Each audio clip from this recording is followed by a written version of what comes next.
أعوذ بالله من الشيطان الرجيم. بسم الله الرحمن الرحيم.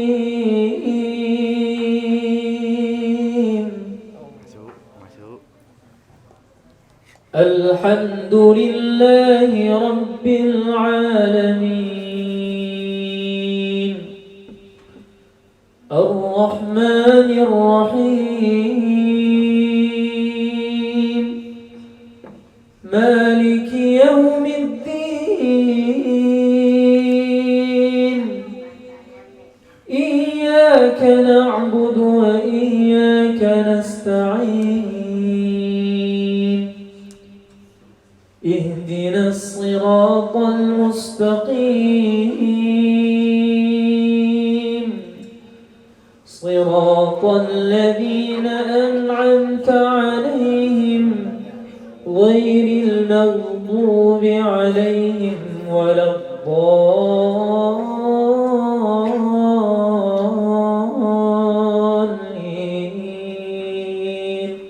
آمين.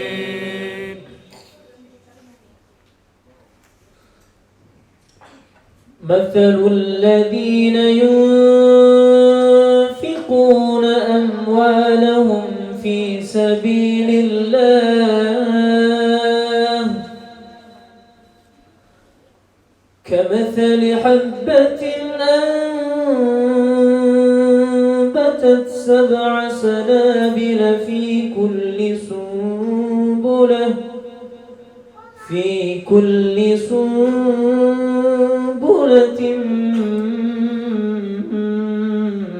100 حبة والله يضاعف لمن يشاء والله واسع عليم.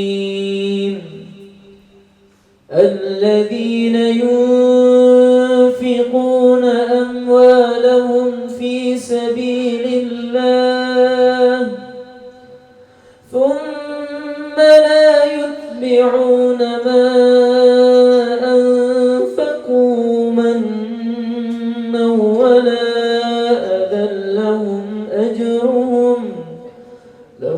أجرهم عند ربهم ولا خوف عليهم ولا هم يحزنون.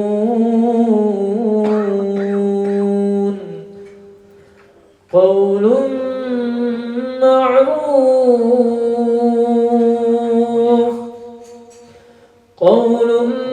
معروف ومغفرة خير من صدقة يتبعها أذى والله غني حليم. يا أيها الذين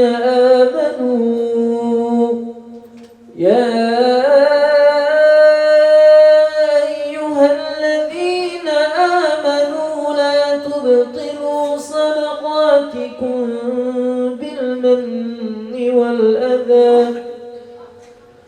لا تبطلوا صدقاتكم بالمن والأذى كالذي ينفق ماله رئاء الناس ولا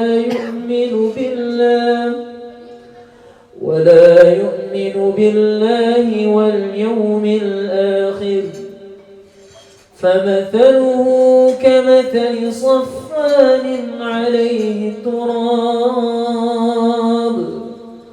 فأصابه وابل فتركه صلدا لا يقدرون على شيء مما كسبوا والله لا يهدي القوم الكافرين. صدق الله العظيم. وسلم وزد وبارك على رسول الله وآله الأطهار على رسول الله وأصحابه الأخيار.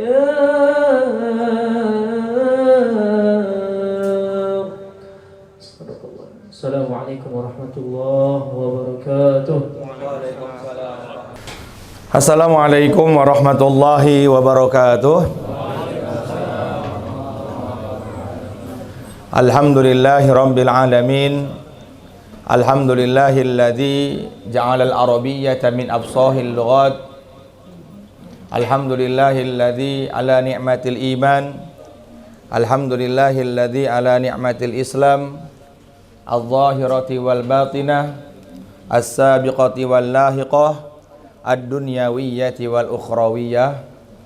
Asyhadu an la ilaha illallah wahdahu la syarikalah, wa asyhadu anna sayyidana wa habibana wa sanadana Muhammadan abduhu wa rasuluhu alladzi la nabiyya ba'dah.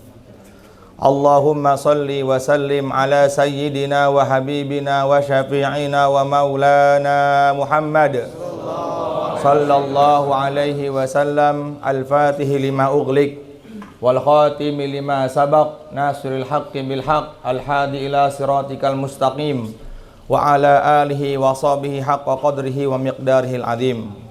Qala Allah ta'ala fi ayatihil karim, a'udzu billahi minasy syaithanir rajim. Innal ladzina amanu wa 'amilus solihati kanat lahum jannatul firdausi nuzula. Alhamdulillah, yang saya muliakan, yang saya hormati kepada Sohibul Bait Mas Ridho dan keluarga yang setiap pekan telah memberikan kesempatan tempat kepada kita untuk duduk dalam majelis ilmu. Mudah-mudahan Allah ganti dengan kebaikan, Allah ganti dengan ridhonya, Allah jadikan keluarganya menjadi keluarga yang Allah ridhai dan terus mendapatkan keistiqomahan dari Allah Subhanahu wa ta'ala. Amin ya rabbal alamin. Dan kepada para jamaah, teman-teman yang hadir di sini yang tidak bisa saya sebutkan satu persatu namanya, tetapi tidak mengurangi rasa hormat dan takzim saya kepada para jamaah semuanya. Mudah-mudahan kita yang berada di sini semua mendapatkan kebaikan dari majelis ilmu. Amin ya rabbal alamin. Di akhir ketika kita selesai menuntut ilmu, maka Nabi mengatakan qumu maghfuran lakum wa buddilat sayyi'atukum hasanat. Ketika mereka bangkit dari duduk dari majelis ilmu, maka dosa-dosa mereka diampuni sebagaimana bayi yang baru dilahirkan. Jadi pada kesempatan malam setiap Selasa malam Rabu ini adalah kesempatan emas yang harusnya kita gunakan waktu kita ini dengan sebaik mungkin. Karena nanti kalau sudah datang kepada kita waktu yang sempit, baru akan terasa nikmatnya waktu longgar. Nabi SAW beliau mengatakan ni'matani maghbunun fihima katsirum minan nas. Ada dua nikmat yang kebanyakan manusia lupa dengan nikmat tersebut. Yang pertama, nikmat sehat. Kalau kita sedang sehat tuh kadang-kadang banyak di antara kita orang yang sedang sehat dia lupa kepada Allah. Orang yang diberikan nikmat sehat oleh Allah Subhanahu wa taala, maka dia tidak mau mengamalkan perintah Allah dengan sungguh-sungguh. Yang kedua, wal faragu, nikmat longgarnya waktu. Masih diberikan waktu yang sangat lebar, sangat luas, dia nggak mau duduk dalam majelis ilmu. Karena sudah waktu sempit, punya anak, punya kerjaan, wah segala macam, baru ada alasan. Maka jangan sampai kita menjadi orang yang sangat merugi. Alhamdulillah, jamaah teman-teman ngaji Plo yang dimuliakan oleh Allah Subhanahu wa taala. Kehancuran umat ini ada dua faktor kata para ulama.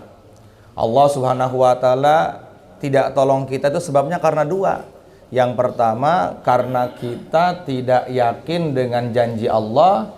Yang kedua, kita tidak percaya diri ketika kita mengamalkan sunnahnya Rasulullah Sallallahu Alaihi Wasallam. Ketika orang tersebut sudah tidak lagi percaya dengan janji Allah Subhanahu wa taala, maka Allah Subhanahu wa taala akan memberikan mara bahaya. Allah Subhanahu wa taala akan hancurkan ini umat karena sudah tidak yakin kepada janji Allah Subhanahu wa taala. Banyak di antara orang-orang terdahulu yang ketika mereka tidak yakin lagi dengan janji Allah Subhanahu wa taala, akhirnya Allah Subhanahu wa taala hancurkan mereka. Tidak yakin atas keesaan Allah Subhanahu wa taala, Allah Subhanahu wa taala hinakan mereka.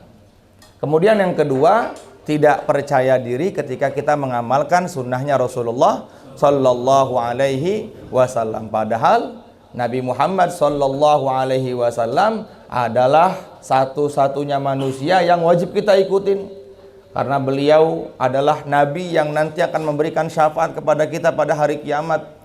Nabi Sallallahu Alaihi Wasallam beliau mengatakan, "Idza kana yaumal qiyamati kuntu imamal anbiya." Kalau nanti hari kiamat datang, maka Muhammad bin Abdullah adalah menjadi imamnya para nabi. Wa sahiba syafa'atihim, dan aku Muhammad bin Abdullah adalah salah satu nabi yang nanti akan memberikan syafaatnya kepada umatnya. Kepada umatnya Rasulullah Sallallahu Alaihi Wasallam. Dikala seluruh nabi semua mengatakan nafsi, nafsi, tetapi Nabi Muhammad mengatakan ana laha, ana laha, ana laha. Ini adalah tanggung jawab saya. Ini adalah tanggung jawab saya. Ini adalah tanggung jawab saya. Ketika para anbiya telah menempati singgasananya yang sangat mulia, yang sangat indah, Nabi Ibrahim Khalilullah telah menempati singgasananya. Nabi Musa Kalimullah telah menempati singgasananya. Nabi Isa Ruhullah telah menempati singgasananya. Nabi Adam Abul Bashar telah menempati singgasananya. Tetapi ada satu singgasana yang sangat mulia yang belum ditempati oleh yang punya. Maka terdengar suara yang tidak tahu dari mana arahnya, bila kaifin wala misal. Wa ma turidu an asna'a bi ummatika ya Rasulullah. Wahai Rasulullah, kamu ini kemana? Apa yang kamu kehendaki dari aku untuk umatmu? Maka Rasulullah mengatakan, ajil hisabahum, ya Allah, percepatlah hisab umatku ya Allah. Nabi Muhammad mengatakan betapa sayangnya beliau kepada kita. Beliau mengatakan di hadapan Allah Subhanahu wa taala agar kita supaya dipercepat hisab kita di hadapan Allah Subhanahu wa taala. Ketika semua umat Nabi Muhammad telah dihisab oleh Allah Subhanahu wa taala, didahulukan padahal hidupnya di akhir. Kemudian amalnya pendek-pendek, amalnya tidak bisa menandingi amal-amal ibadahnya orang-orang terdahulu. Tetapi dihisab duluan. Ketika semuanya sudah dihisab, semuanya sudah dimasukkan ke dalam surganya Allah Subhanahu wa taala, maka malaikat penjaga neraka siapa namanya? Malaikat Malik, beliau datang kepada Rasulullah sallallahu alaihi wasallam, "Wa ma taraktun nar bi ghadabi rabbika fi baqiyatin min ummatika ya Rasulullah." Wahai Rasulullah, sekarang di dalam neraka sudah tidak ada lagi umatmu. Kalau seumpama masih aku simpan satu umatmu, maka mungkin aku yang akan dimasukkan ke dalam neraka oleh Allah Subhanahu wa taala. Inilah Rasulullah sallallahu alaihi wasallam yang syariatnya wajib kita ikutin. Ya. Maka para ulama mengatakan orang itu akan mendapatkan derajat muttaqin di hadapan Allah Subhanahu wa taala ketika sudah meyakini bahwasanya syariat Islam adalah syariat terbaik. Maka di antara syariat yang Allah Subhanahu wa taala sampaikan kepada kita melalui Rasulullah sallallahu alaihi wasallam ada namanya rukun Islam. Maka wajib buat kita untuk senantiasa mengamalkan rukun Islam yang jumlahnya ada berapa? Ada 5. Wajib kita hafalkan dan wajib kita mengamalkannya. Di antara rukun Islam yang jumlahnya 5, yang pertama adalah antasyhada alla ilaha illallah. Senantiasa kita mengesahkan Allah Subhanahu wa taala, menafikan makhluk dan dalam hati kita hanya mengisbatkan Allah dalam hati kita. Yang kedua wa iqamis salat. Yang kedua yaitu menegakkan salat. Yang ketiga wa itaiz zakat, yaitu membayar zakat. Yang keempat wa shaumi ramadhana, berpuasa di bulan Ramadan. Yang kelima pergi haji jika Allah berikan kemampuan. Maka pada kesempatan malam hari yang berbahagia ini, insyaallah kita akan bahas sedikit tentang apa perbedaan antara sedekah dengan zakat. Pada umumnya, setiap yang kita perbuat di dalamnya dan itu adalah amal kebaikan, maka itu disebut dengan sedekah. Karena Nabi mengatakan kullu ma'rufin shadaqah. Setiap kebaikan yang dikerjakan oleh setiap anak Adam yang mempunyai iman kepada Allah Subhanahu wa taala, maka itu disebut dengan sedekah apapun bentuknya, ya. Dan kebaikan tertinggi, sedekah tertinggi adalah mengerjakan semua perintah Allah Subhanahu wa taala. Jadi zakat dengan sedekah artinya sama. Orang yang zakat pasti dikatakan sedekah, tetapi orang yang sedekah belum dinamakan zakat. Karena sedekah adalah setiap kebaikan yang kita kerjakan. Itu maknanya sedekah. Ya. Nabi mengatakan senyumnya kamu di hadapan saudara muslim kamu adalah sedekah. Salat duha kita sedekah. Berbuat baik kita menolong saudara muslim dikatakan sedekah. Tetapi kalau zakat itu ada pembahasan tersendiri. Zakat adalah mengeluarkan harta yang Allah berikan kepada kita dengan syarat-syarat tertentu. Kemudian zakat itu dibagi. Yang pertama ada zakat untuk diri sendiri. Ya, ada zakat untuk diri sendiri, yaitu yang disebut dengan zakat fitrah. Siapapun jiwa yang hidup pada malam 1 Syawal, maka dia wajib dizakati kalau dia ada kemampuan untuk hidup bisa makan sampai besok hari. Contoh, seumpama ada seorang wanita melahirkan. Ada seorang wanita melahirkan di malam 1 Syawal, maka bayi yang baru lahir tersebut ya wajib dizakati kalau orang tuanya ada kemampuan. Kemampuannya batasannya sampai mana? Sampai 3 hari ke depan dia ada bisa untuk makan. Tapi kalau seumpama dia pikir sampai 3 hari ke depan dia nggak ada kemampuan untuk makan, maka anak tersebut dikategorikan miskin yang dia wajib menerima zakat. Bisa diterima ya insya Allah ya. Jadi zakat itu adalah perkara atau harta yang dikeluarkan dengan syarat-syarat tertentu. Ya, tingkatan pertama ada kewajiban. Apa tuh kewajibannya kita? Kalau kita dalam diri sendiri, maka ada namanya zakat fitrah yang harus kita keluarkan mulai awal 1 Ramadan sampai tanggal 1 Syawal. Itu namanya zakat. Ya, zakat fitrah. Dan kalau zakat itu sasarannya ada 8 kepada 8 golongan. Yang Allah Subhanahu wa taala mengatakan, "Innamas shadaqatu lil fuqara'i wal masakin wal 'amilina 'alaiha wal mu'allafati qulubuhum wa fir riqabi wal gharimina wa fi sabilillahi wa ibnis sabil." Jadi kalau sedekah boleh diberikan kepada siapa saja, kalau zakat dia wajib diberikan kepada 8 golongan itu. Paham ya? Kalau zakat dia wajib diberikan kepada 8 golongan. Kalau ada orang yang zakat tetapi tidak diberikan kepada 8 golongan, maka kehancuran akan datang kepadanya. Dalam fadilah sedekah dikatakan, kenapa Allah Subhanahu wa taala berikan senantiasa bencana kepada kita? Karena amil zakat tidak mengetahui ilmu zakat. Ya, Rasulullah mengatakan ada 3 orang yang jahat. Yang pertama, orang kaya yang tidak mau membayar zakatnya. Yang kedua, amil zakat yang tidak mengetahui ilmu tentang pembagian zakat. Yang ketiga, orang yang tidak berhak menerima zakat, tapi dia memaksa untuk mendapatkan zakat. Maka kalau sudah terjadi di sekeliling kita 3 perkara ini, maka Nabi mengatakan tunggu kehancuran akan datang kepadanya. Rasulullah mengatakan kalau seumpama orang-orang kaya di sekeliling kita mereka menunaikan zakatnya, maka kata Rasulullah, demi zatnya Allah Subhanahu wa taala yang jiwaku ada dalam genggamannya, maka seluruh manusia akan ditolong oleh Allah Subhanahu wa taala dan tidak ada lagi orang yang miskin. Kenapa di sekeliling kita sekarang masih banyak orang yang lapar, masih banyak orang yang nggak bisa makan? Karena orang-orang kaya yang di sekeliling kita dia tidak mau menunaikan zakatnya. Jadi wajib buat orang-orang yang kaya untuk senantiasa dia membayar zakat. Maka zakat ini dibagi. Yang pertama ada zakat diri. Tadi sudah saya sebutkan, zakat diri itu harus dikeluarkan setahun sekali. Mulai kapan? Mulai tanggal 1 Ramadan, terakhir wajibnya tanggal 1 Syawal sebelum khotib naik ke atas mimbar. Itu yang paling wajib, ya. Maka kata para ulama, kalau buat Imam Malik dari mulai tanggal 1 Ramadan itu sudah harus kita mengeluarkan zakat. Berapa ukurannya? Sekaya apapun orang atau semiskin apapun orang, ketika dia ada kemampuan untuk membayar zakat fitrah, maka ukurannya hanya 3 liter setengah. Kalau seumpama misalnya Mas Ridho, Bang Alpin membayar zakat fitrah dengan 1 orang 1 karung, ya nggak jadi masalah. Tapi hitungan wajibnya hanya 3 liter setengah.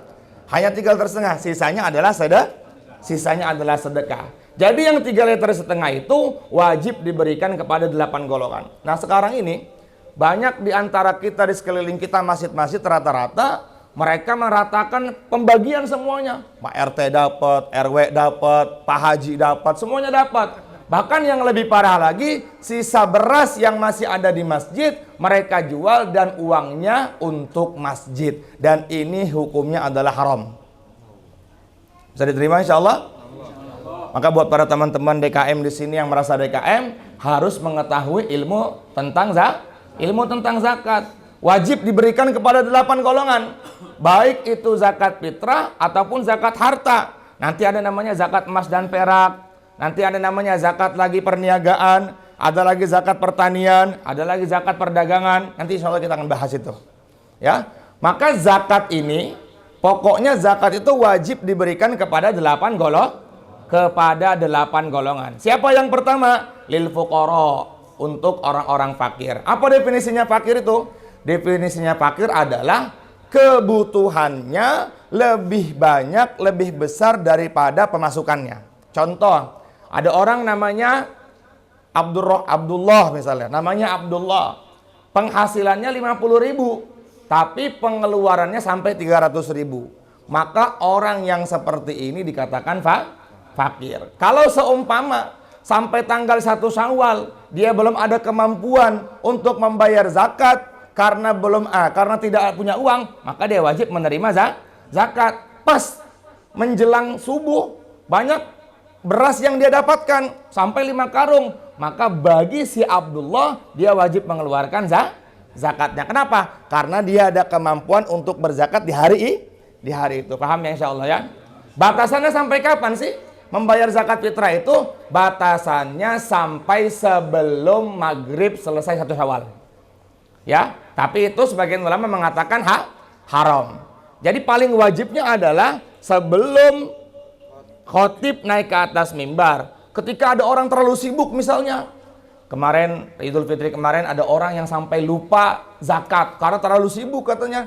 Dia datang ke rumah saya, bagaimana nih Pak Ustadz? Saya bilang segera sebelum matahari tenggelam di tanggal 1 Syawal. Cuman hukumnya dia berdosa, tapi zakatnya tetap sah. Nabi mengatakan orang yang sengaja meninggalkan zakat, maka hidupnya akan Allah susahkan selama hidupnya. Hati-hati, jangan sampai kita meninggalkan zakat, ya. Kayak remeh 3 liter setengah tuh nanti ujung-ujungnya sudah takbiran. Wah, kalang kabut akhirnya. Ya, jangan sampai seperti itu. Jangan sampai kejadian seperti itu ada lagi. Nauzubillah min zalik. Lil fuqara. Yang kedua wal masakin, orang-orang miskin. Pak Ustadz, ini ada orang nih anak yatim. Hari ini sekarang para amil-amil zakat tuh membagikan ini anak yatim, ini janda. Anak yatim tuh bukan masuk 8 golongan itu. Anak yatim, janda, dia bukan termasuk 8 golongan itu. Kalau seumpama kita ingin memberikan kepada anak yatim, maka masukkan atau kategorikan dia sebagai fakir atau miskin. Jangan sampai semuanya dipukul rata. Yang yatim dapat, yang janda dapat. Yang lebih parah lagi, RT-nya minta jatah. RW-nya minta jatah.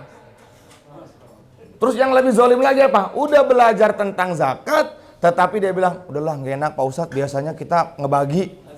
Imam masjid dapat, semuanya dapat.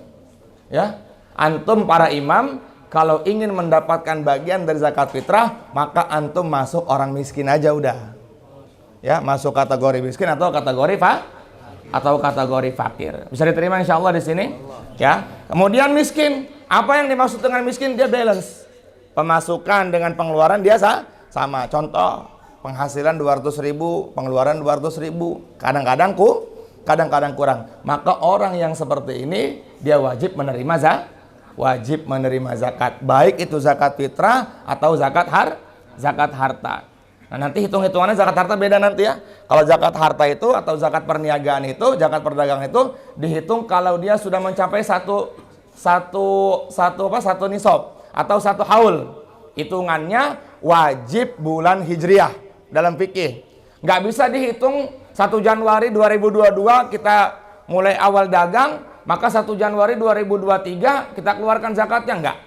Maka para ulama fikih sepakat menghitung zakat mal, ya, zakat perniagaan atau zakat emas dan perak itu wajib hitungannya ketika dihitung dengan bulan hijriah. Contoh, kalau seumpama Mas Ridho buka ayam gepuk Pak Gembus di bulan Oktober, maka lihat di bulan Oktober itu bulan apa? Bulan hijriahnya. Anggaplah bulan Oktober itu misalnya bulan Muharram, maka dihitung bulan Muharram pada tahun 1441 dengan modal uang 100 juta, maka nanti di bulan Oktober 1442 Hijriah, bulan Muharram 1442 Hijriah, maka ditotal semuanya. Bagaimana cara mentotalnya? Yang pertama yaitu modal.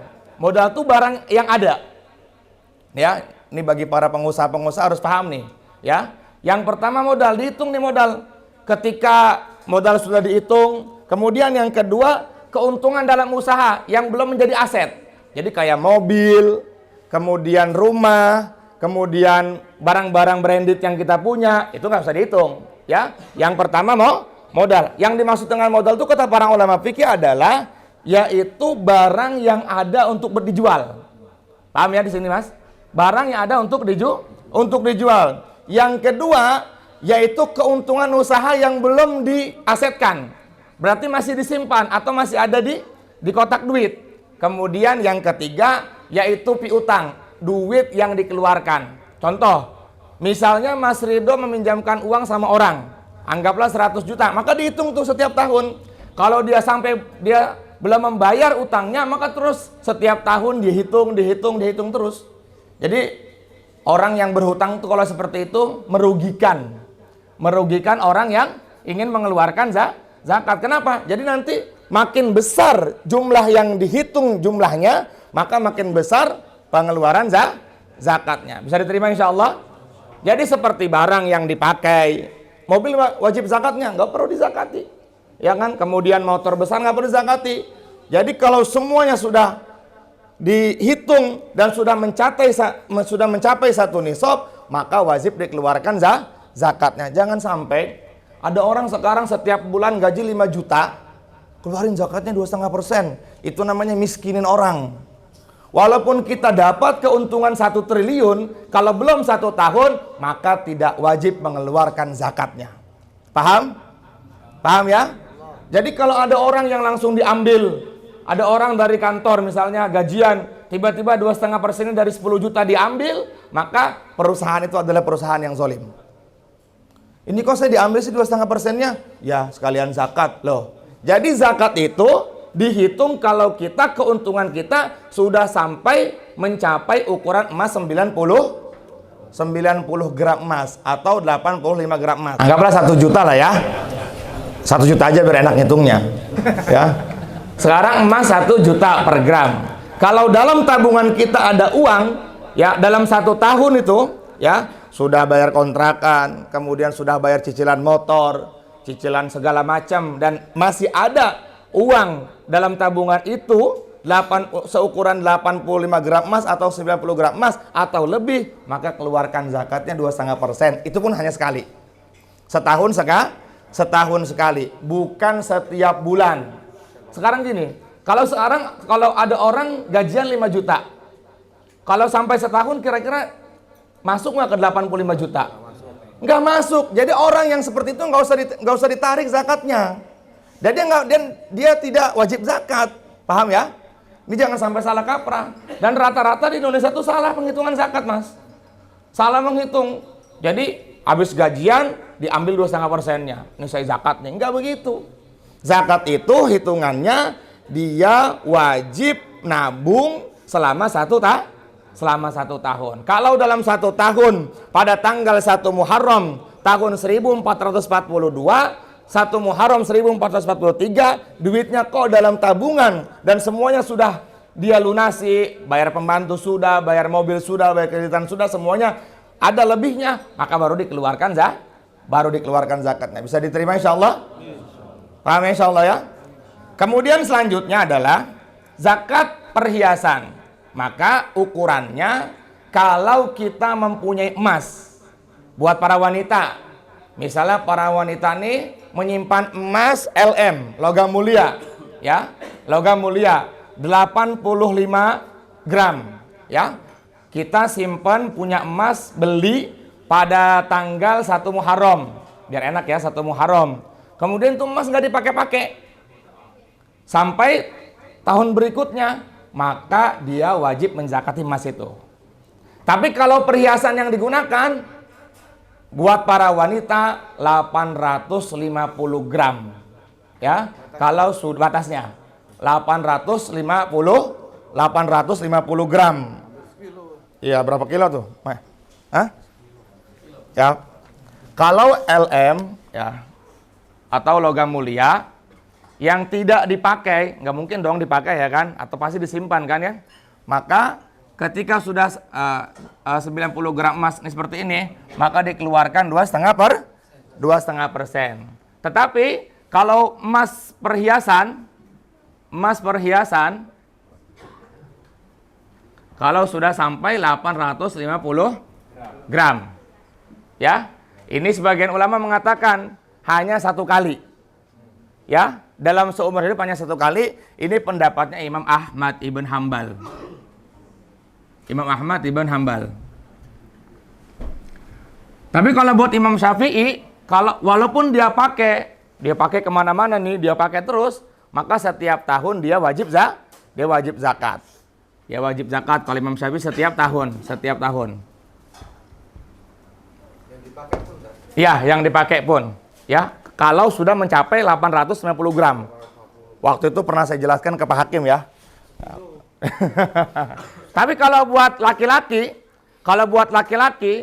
walaupun emas perhiasan belum sampai 850 gram, ya, karena kan laki-laki kan nggak boleh berhias, ya, haram hukumnya laki-laki menggunakan emas. Yang kedua perak lagi, sutra, nggak boleh nih laki-laki menggunakan sutra dan emas. Maka orang laki-laki yang menyerupai wanita bertazayunnya dengan menggunakan dua ini, Allah Subhanahu wa taala murka kepadanya. Pada hari kiamat Allah nggak pandang dia, Allah nggak ajak dia bicara. Makanya bagi para laki-laki jangan sampai pakai emas, ya. Nanti Allah nggak ajak bicara kita, nauzubillah min zalik. Kalau seumpama ada laki-laki punya emas perhiasan, walaupun belum sampai 850 gram atau seukuran 90, maka dia sudah wajib zakat. Kenapa? Karena pada dasarnya laki-laki haram menggunakan emas perhiasan. Paham di sini? Kalau buat para wanita, selagi emas perhiasannya 850 gram, maka baru wajib dizakati. Sementara buat perempuan yang wajib dizakati nggak sampai 850 gram adalah logam mulia. Contoh misalnya ada seorang menikah, maharnya 100 gram logam mulia, disimpan tuh sama si perempuannya sama si istrinya selama 1 tahun, maka nanti tahun berikutnya di tahun kedua dia wajib zakat. Bisa diterima insya Allah di sini? Bisa diterima nggak? Jelas ya insya Allah ya. Jadi perbedaan antara zakat dengan sedekah, lagi saya ulangi, yaitu kalau sedekah itu setiap kebaikan, walaupun tidak mengeluarkan harta yang kita punya, itu namanya sedekah. Apapun bentuknya, birrul walidain sedekah, menolong orang sedekah. Tapi kalau zakat, maka ada sesuatu harta yang ada pada diri kita, itu kita keluarkan, dan ada tempat mengeluarkannya atau ada sasarannya, dan itu wajib dihitung selama 1 tahun. Bisa diterima insya Allah di sini? Bisa diterima ya? Nah, kemudian apa perbedaan lagi antara zakat, sedekah dengan infak? Nah, zakat dengan infak ini hampir sama. Cuman kalau infak boleh dikeluarkan kapan saja, tanpa harus nunggu nisab. Ya, tanpa harus nunggu satu haul. Contoh, Mas Ridho punya uang 1 juta, maka dia infakkan 250.000 ke orang miskin. Itu namanya infak. Jadi jangan dikategorikan, nih saya zakat nih 50.000. Nggak boleh seperti itu. Beda namanya ya, seperti itu ya. Ingat, lagi-lagi zakat ada hitungannya dan sasarannya wajib kepada 8 golongan. Kalau infak, dia kapan saja. Apa itu infak? Harta yang dikeluarkan, yang kita miliki dari Allah Subhanahu wa Ta'ala, dan tidak ada nisab, tidak ada haul, dan boleh diberikan kepada siapapun. Orang kaya bisa dapat infak kita, kemudian orang miskin bisa dapat infak kita, siapapun boleh dapat. Maka infak dibagi menjadi 2. Yang pertama, infak wajib. Apa itu infak wajib? Nafkahnya seorang suami kepada anak dan itu kewajiban. Kalau ada suami kok nggak mau menafkahi keluarganya, maka dia mendapatkan dosa besar. Nauzubillah. Ada seorang sahabat namanya Sayyidina Abu Darda radhiyallahu taala anhu. Ngejos. Malamnya tahajud sampai pagi. Siangnya puasa, khatam Quran sehari sekali. Tapi keluarganya nggak diopeni. Keluarganya nggak diurusin. Maka Rasulullah panggil, Abu Darda, ta'al. Wahai Abu Darda, kesini kamu. Apakah benar kamu setiap malam tahajud? Benar ya Rasulullah.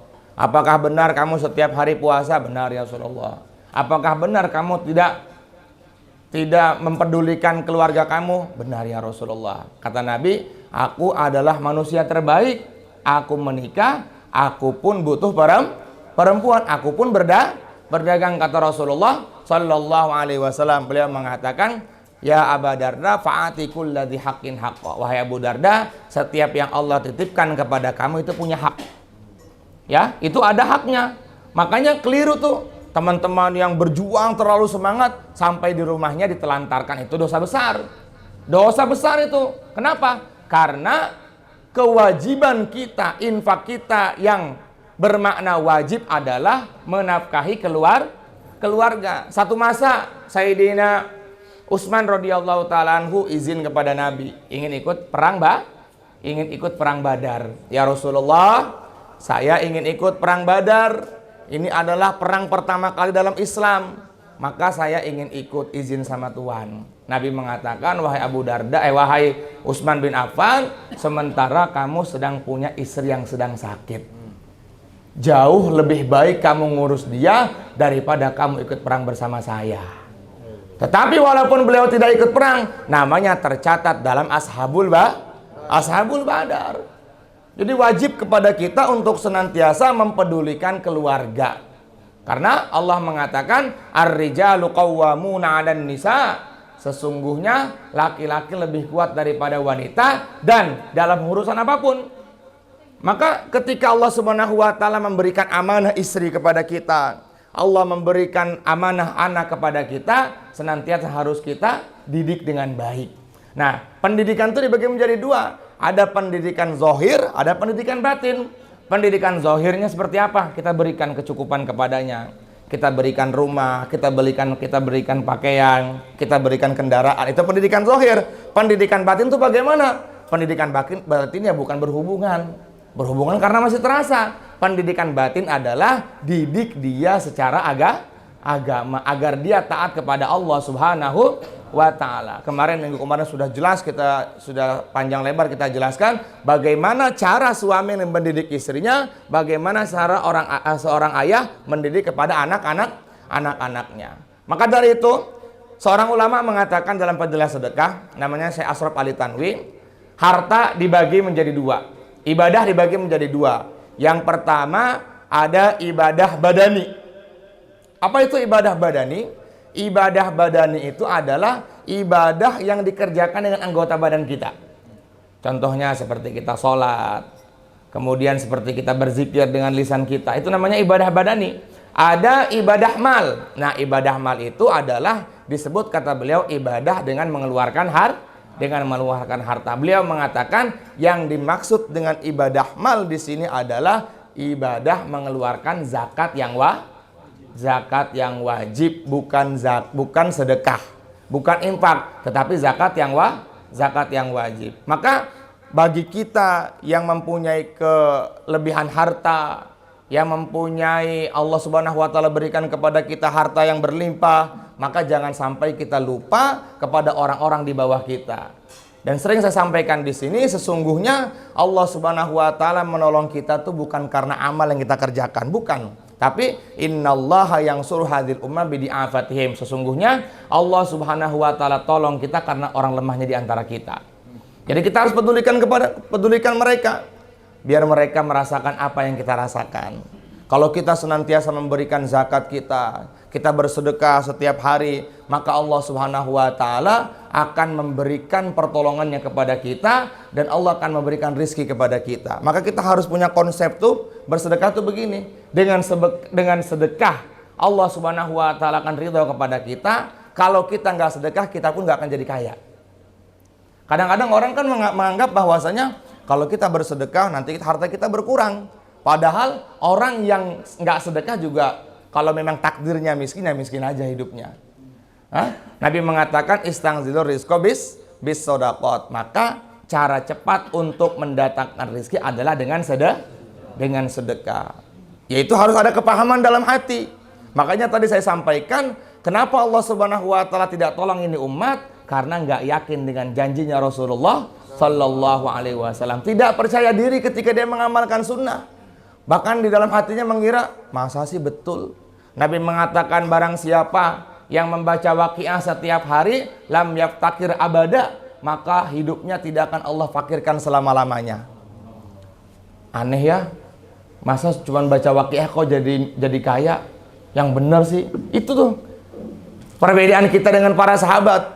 Kalau dulu para sahabat meyakini apa yang disampaikan oleh Rasulullah dengan sepenuh hati. Ini datangnya dari Rasulullah SAW. Allah Subhanahu wa taala berfirman, "Wa ma yantiqu 'anil hawa in huwa illa wahyu yuha." Tidaklah apa yang telah disampaikan, dikatakan oleh Muhammad sallallahu alaihi wasallam itu semuanya adalah wahyu dari Allah Subhanahu wa taala. Sayyidatina Aisyah radhiyallahu taala datang kepada Rasulullah sallallahu alaihi wasallam, "Ya Rasulullah, saya ini capek." Sayyidatina Aisyah, Sayyidatina Fatimah radhiyallahu taala anha. Beliau ini kan ngambil air sendiri, Mas. Anaknya Nabi ngambil air sendiri. Kemudian ngejahit baju sendiri. Bahkan Sayyidatina Fatimah radhiyallahu taala anha saking nggak punya uangnya, beliau menjadi tukang tumbuk gandumnya orang Yahudi. Anaknya Nabi Shallallahu Alaihi Wasallam capek, lelah. Maka beliau datang kepada ayahnya, "Ya wahai ayah, wahai Rasulullah, boleh enggak kalau aku ini minta budak?" Apa kata Rasulullah sallallahu alaihi wasallam? "Wahai Fatimah, mau enggak aku berikan sesuatu yang lebih baik daripada budak?" Apa jawaban Fatimah radhiyallahu taala anha? "Oh, tentu dong kalau gitu. Kalau ada sesuatu yang lebih baik daripada budak." Keyakinannya sangat sempurna kepada Rasulullah SAW. Nabi mengajarkan 3 kalimat, baca subhanallah 33 kali. Kemudian alhamdulillah 33 kali. Allahu Akbar 33 kali. Kemudian sempurnakan dengan la ilaha illallah wahdahu la syarikalah lahul mulku wa lahul hamdu yuhyi wa yumit wa huwa ala kulli syai'in qadir. Itu lebih baik daripada budak. Lari dia pulang ke rumah dengan sangat bergembira. Seperti bergembiranya mendapatkan sesuatu yang sangat dia sukai. Dia datang ke rumahnya. Ditanya oleh suaminya yang bernama Sayyidina Ali radhiyallahu taala anhu, "Wahai Sayyidina Ali, wahai Fatimah, mana budaknya?" "Oh enggak, wahai suamiku, Rasulullah memberikan kepada saya yang lebih baik daripada budak." Apa itu? Subhanallah, alhamdulillah, Allahu Akbar. Kalau kita baca doa itu, walaupun sepegel apapun hidup kita, badan kita, insya Allah nanti Allah akan selesaikan badan kita. Allah Subhanahu wa taala akan sehatkan badan kita. Itulah keyakinannya para sahabat. Kalau hari ini kadang-kadang kita masih mikir. Masih mikir apa yang telah disampaikan oleh Rasulullah Sallallahu Alaihi Wasallam. Banyak mikirnya daripada mengerjakannya. Makanya di antara sifat tandanya orang munafik itu kata Nabi apa? tandanya orang munafik tuh banyak omong sedikit amal. Banyak omong sedikit amal. Banyak dia tahu tentang hadis tapi nggak mau diamalkan. Padahal Allah Subhanahu wa taala berfirman, "Fabasyshir ibad alladzina yastami'una al-qaula fayattabi'una ahsanahu." Allah Subhanahu wa taala berfirman, "Berikanlah kabar gembira kepada hambaku." Bagi siapa yang mendapatkan kabar gembira? Bagi mereka yang senantiasa mendengarkan kebaikan. Hari ini tiap hari kita mendengarkan kebaikan. Setelah sholat ada taklim. Kemudian setiap seminggu sekali kita dengarkan taklim. Mungkin di kantor kita masing-masing diadakan taklim juga. Hari-hari tiap hari kita dengarkan kebaikan. Tetapi kebaikan itu belum kita amalkan. Padahal Allah mengatakan alladzina yastami'una al-qaula, orang yang senantiasa mendengarkan kebaikan, fayattabi'una ahsanahu, dan dia mengerjakan kebaikan tersebut, maka dia akan mendapatkan kabar gembira dari Allah Subhanahu wa taala. Jadi penting bagi kita untuk senantiasa ketika kita sudah mendengarkan kebaikan dari apa yang telah kita dapat, maka wajib kita mengamalkannya. Berapa ilmu yang sudah kita ketahui dan berapa yang sudah kita amalkan? Nabi mengatakan, katimul ilmi yal'anuhu kullu syai'in. Orang yang menyembunyikan ilmunya, maknanya adalah tidak mau mengamalkan ilmunya, maka Allah Subhanahu wa taala akan melaknat hidupnya. Kita tahu kan? Tahu ilmunya, makan minum itu pakai tangan kanan. Coba hari ini berapa banyak amal sunnah yang sudah kita tinggalkan. Kadang-kadang tidak terasa kita makan dengan tangan kiri, tidak terasa kita minum dengan tangan kiri. Padahal Nabi mengatakan, idza akala ahadukum falyakul biyaminih. Wahai umatku, wahai kalian semua, kalau kalian makan, maka makanlah dengan tangan kanan. Wa idza syariba falyashrab biyaminih. Kalau kalian minum, maka minumlah dengan tangan kanan. Fa inna syaitana ya'kulu wa yashrabu bisimalihi. Karena setan dan bala tentaranya, mereka makan dan minum dengan tangan kiri. Kadang-kadang kita ngelihat anak makan tangan kiri biasa aja orang tuanya, nggak mau negor, ya. Orang tua nggak mau negor, bahkan nggak berani negor anaknya ketika melakukan keburukan. Nauzubillah min zalik. Jangan sampai seperti itu, nauzubillah. Nanti anak yang seperti itu bukan lagi menjadi anak kita pada hari kiamat, tetapi akan menjadi musuh kita di hadapan Allah Subhanahu wa taala. Dalam riwayat hadis dikatakan ada orang tua yang antara dia dengan surga itu jaraknya seperti ini nih. Enggak dekat sekali. Tiba-tiba ada orang yang datang ke hadapannya dan dia mengatakan kepada Allah Subhanahu wa taala, "Ya Allah, jangan masukkan dia ke dalam surga ya Allah." Kata Allah kepada si orang tua tadi, "Kamu tahu dia nggak?" "Tahu ya Allah, dia dulu anak saya di dunia." "Loh, kenapa dia yang pertama kali menahan kamu dari masuk ke dalam surga?" Maka si anak tadi mengatakan, "Ya Allah, dulu ketika bapak saya berangkat sholat subuh tapi nggak mau bangunin saya ya Allah. Alasannya capek," katanya. Ditanya sama temennya, "Pak Haji, mana anaknya?" "Aduh, anak saya malah lelah, capek. Pulangnya jam 2:30, kasihan." Innalillahi wa inna ilaihi rajiun. Sekarang kita kasihan, padahal sebenarnya kita nggak kasihan sama dia. Sama saja kita tuh ngebawa kayu bakar, dibakar lu masuk neraka, kata Kiai Kiai Tengku Zulkarnain. Kalau kita punya anak tidur satu atap dengan kita, kok kita biarkan dia nggak sholat subuh, sama saja kita membiarkan dia, satu keluarga kita, terjerumus ke dalam neraka jahanamnya Allah Subhanahu wa taala. Maka kita didik anak kita dari sekarang, bangunin. Ya kan, Nabi SAW beliau mengatakan jangan sampai kita nggak peduli dengan keburukan yang dikerjakan oleh orang. Jangan sampai kita mengatakan, "Kenapa kamu nggak mengajak dia kebaikan?" "Ya Rasulullah, ya dia mah biarin aja lah, agama dia, neraka dia, surga dia." Nggak boleh seperti itu. Maka kita wajib senantiasa mengingatkan, ya, senantiasa mengingatkan, terutama kita dalam keluarga punya kemampuan, kita sebagai suami, kita sebagai ayah, maka kita harus tegas, jangan sampai kalah sama istri, jangan sampai kalah sama anak, jangan. Maka kita harus tegas. Kalau kita ingin bersama keluarga kita dalam surga, maka watawasau bil haqqi watawasau bis sabar. Kita ajak dia untuk berbuat baik. Kemudian kita ajak dia untuk senantiasa sabar atas musibah yang Allah Subhanahu wa taala berikan kepadanya. Karena dalam kehidupan keluarga itu Masya Allah, setan tuh paling gak senang dengan keluarga yang rukun. Apalagi yang dalamnya sudah ada amal agama. Bagaimana caranya supaya keluarga itu hancur? Makanya Rasulullah mengatakan, setan tuh diangkat derajatnya oleh rajanya setan kalau setan itu bisa memisahkan antara suami dengan istri. Cerai, nauzubillah min zalik. Nauzubillah min zalik. Siapa yang hari ini bisa ngegoda anak Adam? Saya mabok, masih aman. Saya ngegoda si fulan, dia berzina, belum naik derajatnya. Tapi ketika saya hari ini telah memisahkan satu keluarga jadi cerai, diangkat derajatnya itu. Sama derajatnya setan juga, bukan derajat Allah ya. Sama derajatnya setan juga, nauzubillah min zalik. Jadi teman-teman yang dimuliakan oleh Allah Subhanahu wa taala, pentingnya kita senantiasa dalam suasana kebaikan. Karena suasana itu penting, ya. Iman kita ini tidak seperti imannya para sahabat.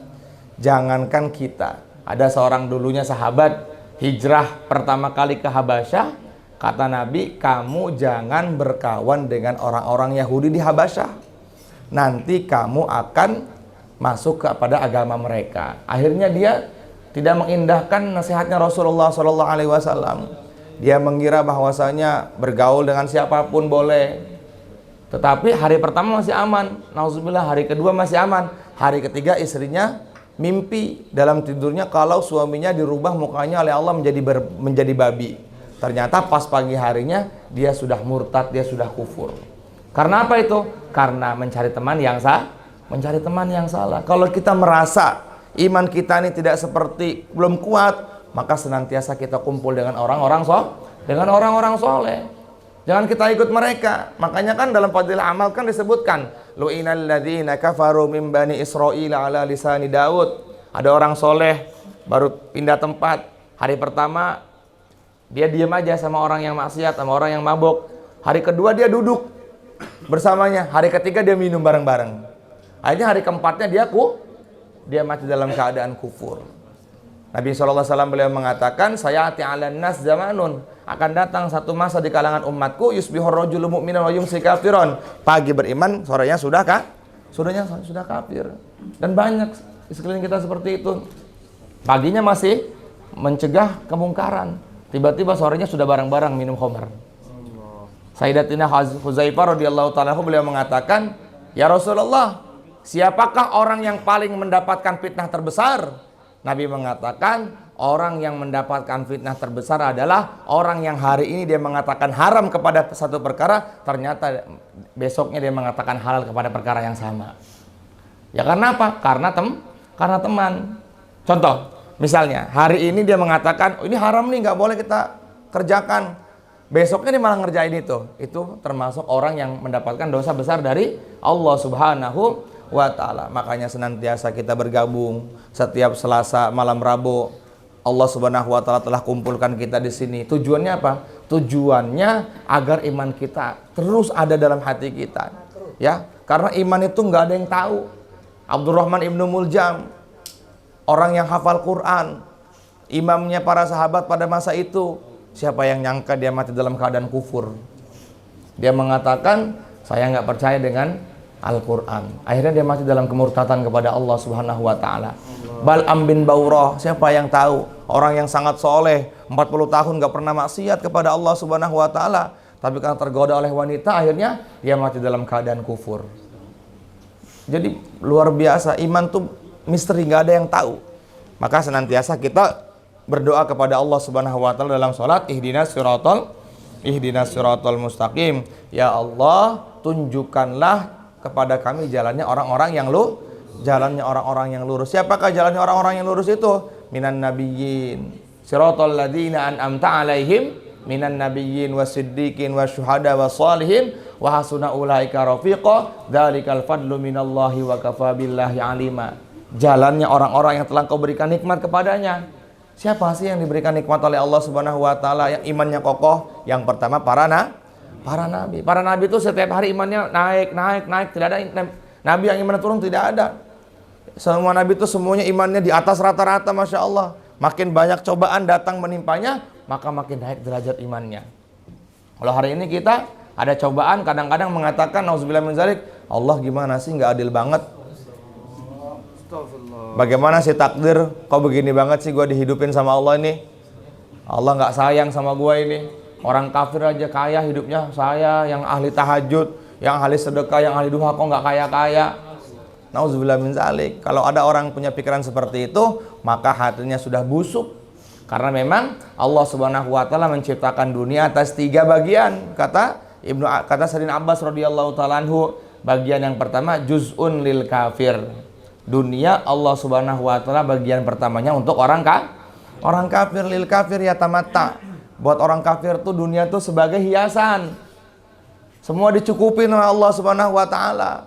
Mau apa yang ada dalam hatinya dia pengen akan terbeli, akan dibeli sama dia.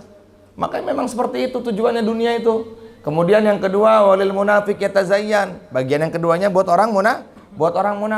Buat orang munafik itu tujuan dunia apa tuh? Cuman pengen berhias saja. Ya. Yang ketiga, walil mu'min sijnun. Dunia bagian ketiganya buat orang orang beriman. Buat orang beriman tuh dunia sebagai penjara. Makanya apa-apa susah. Ya Allah, pengen punya mobil mewah nggak bisa. Pengen punya rumah mewah nggak bisa. Oh belum, nanti Allah akan tangguhkan itu semuanya. Nanti kamu akan menjadi raja dalam surganya Allah Subhanahu wa taala, yang tidak akan pernah hancur kerajaan itu. Kalian tidak akan sakit di dalamnya. Maka berpikirlah sebagaimana orang yang cerdas. Jangan sampai kita berpikir sebagaimana orang yang jahil, yang bodoh. Mikirnya hanya kesenangan-kesenangan yang sifatnya sementara, paling 60-70 tahun. Dan belum ada ceritanya di dunia ini orang yang pernah memiliki dunia. Nggak ada ceritanya. Dari mulai Nabi Adam diciptakan sampai nanti hari kiamat, belum pernah ada ceritanya orang memiliki dunia. Pasti kalau dia mati, Allah Subhanahu wa taala akan tinggalkan semuanya. Katanya Ustadz Taufik waktu di Bandung itu ada 3 kepastian yang ada di dunia. Yang pertama, orang yang hidup pasti akan mati. Kemudian kepastian yang kedua, orang yang mati pasti nggak akan bawa apa-apa. Bener nggak? Kecuali amal yang dia kerjakan. Amalnya bagaimana? Kebaikan-kebaikan. Sekecil apapun kebaikan yang dikerjakan oleh anak Adam yang beriman akan punya nilai besar di hadapan Allah. Sekecil apapun keburukan yang dibuat oleh manusia akan punya balasan di hadapan Allah Subhanahu wa taala. Makanya Allah mengatakan, "Ma yalfidhu min qaulin illa ladaihi raqibun atid." Tidaklah setiap apa yang diucapkan oleh lisannya anak Adam pasti semuanya sudah tercatat di hadapan Allah. Ngomong kentir, ngomong songong, semuanya sudah tercatat itu. Nanti di hadapan Allah Subhanahu wa taala semuanya akan terlihat. Oh iya ya dulu ngomongin orang. Oh iya ya dulu ngebegoin orang. Oh iya ya dulu marahin orang. Oh iya ya dulu ngejahilin orang. Dijahilin. Pokoknya semuanya akan terasa itu di hadapan Allah Subhanahu wa taala. Sebagaimana Allah berfirman, "Al-yauma nakhtimu ala afwahihim wa tukallimuna aydihim wa tashhadu arjuluhum bima kanu yaksibun." Hari di mana mulut dikunci. Pengen bohong mulut, tapi tangan yang bersaksi. Pengen bohong mulut, tiba-tiba kaki yang ngomong. Ya Allah, dulu dia di hadapan Allah. Ya Allah, dulu saya dimasukin bukan pada tempatnya ya Allah. Nauzubillah min dzalik. Orang yang berzina dan dia tidak taubat kepada Allah Subhanahu wa taala, maka Allah Subhanahu wa taala pada hari kiamat dalam Duratun Nasihin akan membesarkan kemaluannya. Nauzubillah. Makanya jangan sampai zina. Ya. Yang sudah terlanjur bertaubat kepada Allah Subhanahu wa taala. Jadi umat Nabi itu enak, teman-teman. Nabi mengatakan, "At-taibu minad dambi kama la dambalahu."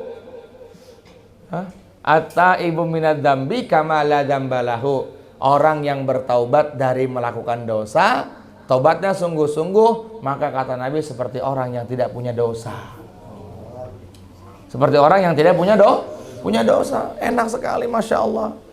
Kalau umat-umat terdahulu, mereka habis maksiat langsung diazab oleh Allah Subhanahu wa taala, mukanya langsung dirubah jadi babi. Coba kalau umat ini seperti itu. Babi semua. Hah? Coba Kalau umat ini seperti itu bagaimana? Itu Amir Andi kemana ya? Nggak keluar-keluar ya? Ya coba kita takziahnya ke rumahnya, kita datang ke rumahnya. Ternyata mukanya kayak ayam gitu kan. Daripada mendingan ayam Mir. Itu kemarin si Fulan ternyata jadi nying-nying, mukanya dirubah sama Allah. Tapi sayangnya Allah kepada kita sebagai umatnya Rasulullah SAW, walaupun kita melakukan dosa sebesar apapun, maka enggak Allah tampakkan dosa itu di hadapan kita. Beruntung sekali. Alhamdulillah beruntung sekali. Kalau umat-umat terdahulu itu berbuat dosa, langsung Allah tampakkan kemaksiatannya menjadi sampah masyarakat. Hari ini kalau satu aib saja Allah buka di hadapan kita, mungkin hari ini wallahi saya tidak akan pernah bisa duduk di sini. Kenapa ya? Karena buruk. Tapi karena Allah sayang kepada kita sebagai umatnya Rasulullah Sallallahu Alaihi Wasallam, sebesar apapun dosa yang dikerjakan oleh umat ini, maka masih Allah tutupi. Sampai kapan? Sampai dia mau bertobat kepada Allah Subhanahu Wa Taala. Kalau dia sebelum mati dia mengucapkan, Ya Allah saya bertobat ya Allah, maka hilang dosa-dosanya itu. Makanya Nabi mengatakan, Iftahu ala sibyanikum la ilaha illallah walakinuhum indal mauti la ilaha illallah fa innahu man qala awwaluhu la ilaha illallah wa akhiruhu la ilaha illallah summa asha alfasanatim lam yus'al an zambi wahid. Kalau di akhir hayatnya seorang hamba itu bertobat kepada Allah dengan mampu mengucapkan 2 kalimat syahadat, maka kalaupun dia hidup selama 1000 tahun dia berdosa aja, maka Allah malu menanyakan dosa kepadanya. Ada orang hidup selama 1000 tahun, nggak ada kebaikan dalam hidupnya. Tapi di akhir hayatnya dia taubat kepada Allah Subhanahu Wa Taala. Ya Allah, saya taubat ya Allah. Saya pokoknya menyesal ya Allah. Maka Allah Subhanahu Wa Taala nanti pada hari kiamat akan malu bertanya dosa kepadanya. Kamu dulu dosa ini enggak? Itulah keberkahan umatnya Rasulullah Sallallahu Alaihi Wasallam. Maka harus senantiasa kita mengerjakan semua syariat yang dibawa oleh Rasulullah Sallallahu Alaihi Wasallam. Dari syariat yang wajibnya kita sungguh-sungguh mengerjakan salat yang wajib. Apa tuh yang wajib? Yang 5 tadi. Terutama salat 5 waktu. Salat 5 waktu jangan sampai tinggal. Ya, Nabi SAW beliau mengatakan orang yang tidak menjaga salatnya, tidak mempedulikan sholatnya, maka nanti pada hari kiamat dia akan dibangkitkan bersama Qarun, bersama Fir'aun, bersama Haman, nauzubillah min zalik. Tetapi orang yang senantiasa menjaga sholat dan wudunya, azan berkumandang dia segera bergegas untuk mengerjakan sholat, maka Allah Subhanahu Wa Taala akan berikan cahaya di wajahnya. Karena perintah tertinggi setelah iman adalah sholat 5 waktu. Perintahnya nggak main-main teman-teman. Perintahnya nggak di dunia. Allah angkat Rasulullah sampai Sidratul Muntaha, berjumpa dengan Allah Subhanahu Wa Taala bila kaifin wala misal.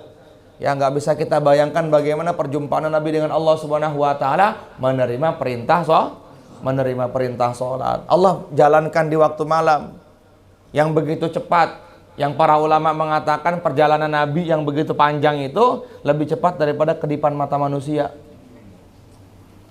Lebih cepat daripada kedipan mata manusia. Bahkan lebih cepat daripada saya ngambil air gelas ini. Nabi tiba-tiba udah turun lagi dari Sidratul Muntaha membawa wahyu sholat. Maka jangan sampai kita meninggalkan perintah Allah Subhanahu Wa Taala yang namanya sholat 5 waktu. Nabi SAW mengatakan, man taraka sholata muta'ammidan faqad kafara jihara. Barang siapa yang meninggalkan sholat dengan sengaja, sungguh dia telah menjadi kafir dengan terang-terangan. Ya Rasulullah dia berzina, dia suruh taubat. Ya Rasulullah dia mencuri, dia suruh taubat, potong tangannya. Ya Rasulullah dia minum khamar, dia suruh taubat, cambuk. Berapa Ustaz kalau minum khamar tuh? 80, 40? 80 dicambuk. Orang minum khamar setetes dicambuk 80 kalau nggak mau dicambuk di neraka. Ya. Orang minum khamar setetes nih, dia minum, dia mabuk, kelayangan, maka untuk hadnya itu 80 cambukan. Kalau di dunianya sudah dicambuk 80 kali, maka insya Allah nanti di akhirat juga nggak dicambuk sama Allah, nggak akan dicambuk oleh Allah Subhanahu Wa Taala. Ya Rasulullah dia meninggalkan sholat, kata Nabi faqad kafara jihara, sungguh dia telah menjadi kafir dengan terang-terangan. Jadi orang yang sengaja berani meninggalkan sholat, Nabi katakan dia sungguh telah kafir dengan terang-terangan. Kafir, coba apa kafir? Ya udah, tempatnya adalah neraka jahanam. La yastaqima hayatuk hatta tastaqima sholatuk, kata Imam Syafi'i. Demi Allah, hidup kalian belum pernah bisa jadi baik sebelum sholat kalian baik. Jadi kalau kita pengen hidup kita baik, ditolong oleh Allah, maka perbaiki sholat. Hari ini kita dalam sholat aja kita nggak baik-baik, ya. Sholat kita nggak bisa menyelesaikan masalah dunia kita, kata Ustaz Reza. Bagaimana menyelesaikan masalah akhirat kita? Takbir ingat, leasing besok datang. Takbir ingat, cicilan motor besok. Ingat lagi ribut sama istri. Masya Allah. Kalau dulu para sahabat, Sayyidina Ali sholat 2 rakaat, gilingan gandum jalan sendiri. Gilingan gandum jalan sendiri. Sholat 2 rakaat, anak yang sudah mati jadi hidup lagi. Sholat 2 rakaat, hujan turun hanya di kebunnya. Sholat 2 rakaat bisa berjalan di atas lautan tanpa basah. Di atas lautan tanpa basah. Diceritakan oleh para ulama itu, ada salah seorang sahabat yang sorbannya jatuh. Tunggu, sorban saya jatuh. Dia ambil tuh, nggak pakai basah sorbannya itu. Kenapa itu? Karena yakin dengan sholat khusyuk wal khudu. Maka kita masukkan keyakinan itu ke dalam hati kita. Semoga Allah terima kita semuanya. Amin ya rabbal alamin. Ada pertanyaan nggak? Silakan. Ayo. Silakan. Ada pertanyaan? Mungkin ya dalam zakat gimana? Itu dulu tuh Mbak Pingkan. Ini nih, pakai ini boleh nih. Biar ini. Maaf Mas, maaf ya Mas ya. Saya maaf.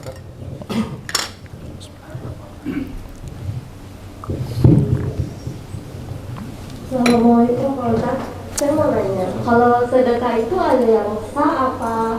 Sedekah itu sah semua atau ada yang tidak sah? Baik, itu aja.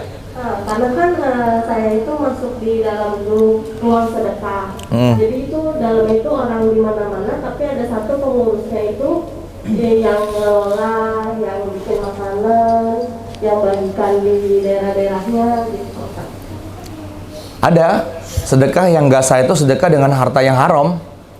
Kita punya uang haram nih, kita sedekahkan, bukan jadi pahala, malah jadi dosa buat kita, malah jadi durjana buat kita. Ya, jadi uang haram itu nggak boleh disedekahkan. Sebagian ulama mengatakan uang yang haram boleh ditasarrufkan, tapi bukan bermakna sedekah. Tapi ditasarrufkan. Ditasarrufkan kepada siapa?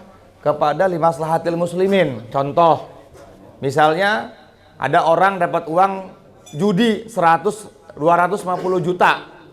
Maka untuk mentaubatinya, pertama, harta tersebut harus kita berikan kepada yang kita rugikan. Contoh, misalnya saya berjudi dengan Mas Rido. Saya kalah, misal. Contoh, aku berjudi dengan Mas Rido, saya kalah. Maka untuk tobatnya, yang saya dapatkan harta tersebut harus saya kembalikan ke Mas Rido. Nah sementara kan kita judinya banyak nih, atau enggak lewat judi online sekarang, kita nggak tahu kan siapa kan. Maka uang seperti itu untuk taubatnya adalah kita tasarrufkan limaslahatil muslimin. Bikin pekarangan masjid, bikin WC masjid, kemudian bikin jembatan, itu. Tapi Imam Ghazali mengatakan harta itu boleh diberikan kepada orang fakir. Ya, Imam Ghazali mengatakan harta itu boleh diberikan kepada orang fakir. Contoh, ada orang dapat judi 100 juta. Nggak ada ini limaslahatil muslimin, maka kita berikan kepada orang-orang yang betul-betul fakir hidupnya. Seperti itu. Pertama yang tidak sah. Yang kedua sah. Yang penting kita husnuzon aja. Kalau sudah ada yang tanggung jawab, ya udah kita berikan, anggaplah. Misalnya kita per minggu ngasih 100 ribu, ya udah kita husnuzon aja.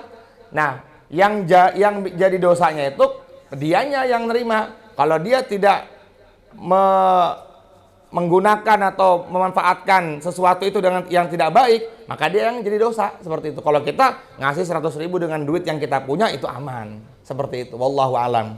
Hati-hati ya teman-teman. Jangan sampai kita punya duit haram, ternyata nauzubillah min dzalik kita sedekahkan. Itu bukan menjadi pahala buat kita, tapi itu menjadi dosa buat kita. Paham insyaallah? Jadi teman-teman yang punya duit haram, jangan dibuang begitu aja. Ada orang yang datang ke saya, Pak Ustadz, saya punya uang 50 juta nih, tapi hasil dari mana, apa sih namanya tuh? Slot. Saya mau buang aja kan. Oh, jangan dibuang, saya bilang. Jangan dibuang. kita bagi-bagi, yang kamu megang uangnya, kita bagi-bagi, maka kita berikan kepada, waktu itu masjid lagi butuh pembangunan buat WC. Alhamdulillah 50 juta tuh habis nggak sampai 5 hari ya kok ya. Berapa? 3 hari aja ya. 3 hari, alhamdulillah. Jadi seperti itu. Aman ya. Yang penting jangan sampai kita bersedekah dengan harta yang haram. Kalau bisa sedekah dengan harta yang kita betul-betul halal mendapatkannya. Wa ayyakuna rizquhu fi baladih, kata Nabi, yang kita dapatkannya dari harta yang dari pekerjaan yang halal, seperti itu. Wallahu a'lam. Bagaimana? Mana yang sebelah situ nanya? Gimana? Assalamualaikum warahmatullahi wabarakatuh. Waalaikumsalam warahmatullahi wabarakatuh. Saya mau bertanya Pak Ustadz, ini kejadian untuk kita semua perihal zakat Pak Ustadz. Ya. Insyaallah di semua masjid itu zakat itu pasti ada sisa Pak Ustadz. Ya. Pasti kita akan bagikan ke, seperti Pak Ustadz sampaikan tadi, ke tetangga atau pekerja atau apa, itu berarti hukumnya gimana Pak Ustadz? Jangan tetangga, kalau tetangganya miskin nggak apa-apa kita bagi. Makanya usahakan. Seperti saya tinggal di apartemen Pak Ustadz kan? Ya. Berarti saya membagikan ke OB, ke security. Itu gimana hukum? Security-nya miskin nggak? OB-nya miskin nggak? Tidak, karena dia yang memelihara apartemen. Nah itu nggak bisa kayak gitu. Nah, ini saya mau ingin dijelaskan Pak Ustadz. Ya baik. Itu tadi zakat wajib itu wajib diberikan kepada asnaf samaniyah atau kepada 8 golongan. Kalau seumpama masih ada sisa, masih ada sisa beras tersebut, maka wajib diberikan kepada yang 8 golongan tadi. Usahakan walaupun dia sudah dapat misalnya 10 karung, ya kasih lagi. Dan kita nih bukan amil sebenarnya. Panitia tuh nggak dapat zakat loh. Ya, panitia tuh nggak boleh menerima zakat.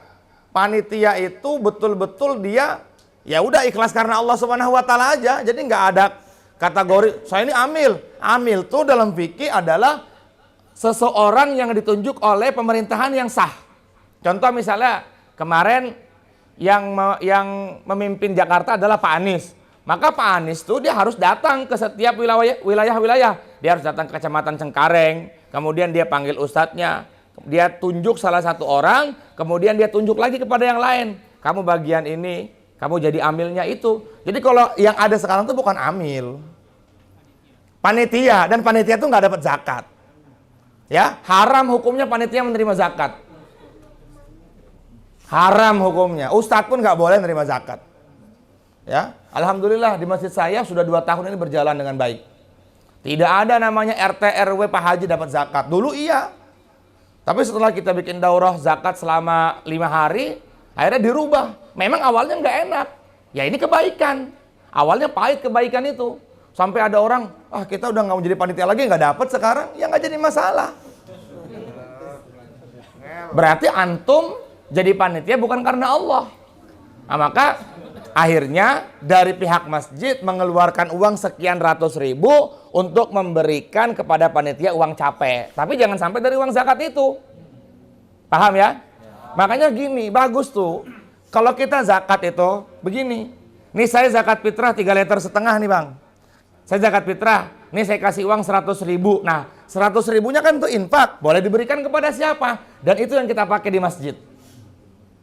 Ya gue ya? Itu yang kita pakai di masjid. Jadi ketika ada orang zakat memberikan uang, kan uang yang wajibnya kan 3,5 liter. 3,5 liter. Ini nggak apa-apa dimasukkan di YouTube nih, karena biar orang-orang pada paham. Ya, yang 3,5 liter yang wajibnya. Nah sisanya itu masukkan ke infak atau sedekah. Tadi saya bilang infak tuh boleh diberikan kepada siapa saja. Tapi kalau yang 3,5 liter itu jangan diberikan kepada siapa saja. Dia ada sasarannya, 8 tadi. Fakir, miskin, amil, mu'allaf, orang yang banyak hutangnya, orang gorim, fisabilillah, dan ibnu sabil. Seperti itu. Nah, rata-rata di Indonesia tuh panitia dapat ya Ustadz ya. Tiba-tiba datang ke rumah saya, Pak Ustadz ini ada bagian dari buat Pak Ustadz. Buat apa saya? Iya, saya memang nggak dapat zakat, balikin lagi. Bener Pak Ustadz, nggak apa-apa, saya nggak ada dapat zakat. Makanya saya bilang sama teman-teman yang jadi panitia, antum kalau pengen dapat zakat yang cuman beras 10 liter, antum merasa miskin aja hidup antum, saya bilang. Biar masuk kategori miskin. Paham ya insya Allah ya? Bukan juga itu. Ya.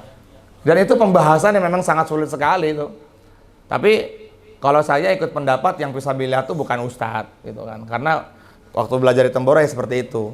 Jadi kita tuh ya bukan kalau fisabilillah ustadz, enak dong semua guru-guru dapat zakat berarti kan. Kan di situ kan Allah Subhanahu wa taala kan menyebutkan dengan innama adatul qasr kan. Hanya yang mendapatkan bagian dari itu adalah orang-orang yang berjuang jadi Allah Subhanahu wa taala yang mengangkat senjata kan dalam tafsirnya itu kan. Seperti itu, wallahu a'lam. Ada lagi. Nah, ini sekali lagi saya pesan buat teman-teman, nanti usahakan di Ramadan, kapan kita bikin ada daurah zakat lah. Biar jangan salah kaprah. Setiap tahun kita bikin begitu. Kita salah setiap tahun. Dalam zakat fitrah kita dilema, dalam pembagian korban juga kita dilema. Coba panitia ngambil daging duluan. Itu jatahnya siapa, Mas Bro? Gimana? Lahmin nabata min haramin, gimana Ustaz? Ayyu lahmin nabata min haramin fannaru aula bih, kata Nabi. Kalau ada daging yang masuk ke dalam tubuh kita satu suap aja, segini aja nih, masuk ke dalam tubuh kita, maka tempat paling pantas buat kita adalah neraka jahanam. Nabi mengatakan la tadkhulul jannata jasadun ghudhiya bi haramin. Tidak akan masuk ke dalam surga yang dalam perutnya ada perkara yang haram. Kayaknya panitia aman tuh. Wah, panitia ngambil pala, panitia ngambil buntut, panitia ngambil kaki, dia pasang duluan. Nggak tahunya itu jatahnya orang. Dia makan. Ternyata ada orang miskin di ujungnya nggak dapat. Kenapa nangis? Nggak dapat daging karena dimakan panitia. Panitianya senang-senang masak-masak. Panitianya masak. Makanya teman-teman yang mau berkorban, kan kita ini kan dapat sepertiga dari daging. Loh, kita mah udah sering makan daging, udahlah jatah saya buat panitia. Biar panitia nggak bosen, biar panitia nggak kapok.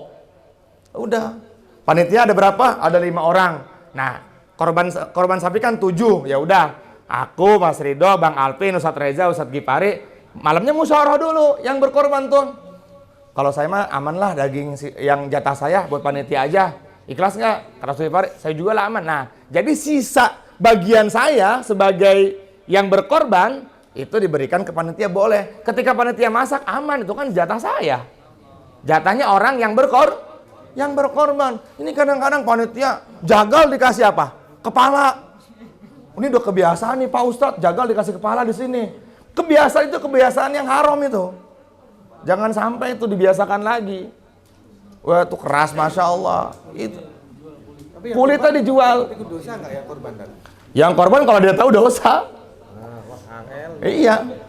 Yang korban kalau dia tahu dosa. Makanya lebih baik lagi tuh kayak Mas Ridho. Satu sapi ya udahlah nggak dimakan sama itu. Pokoknya itu jatah saya yang 7 orang itu buat panitia. Itu aman kan?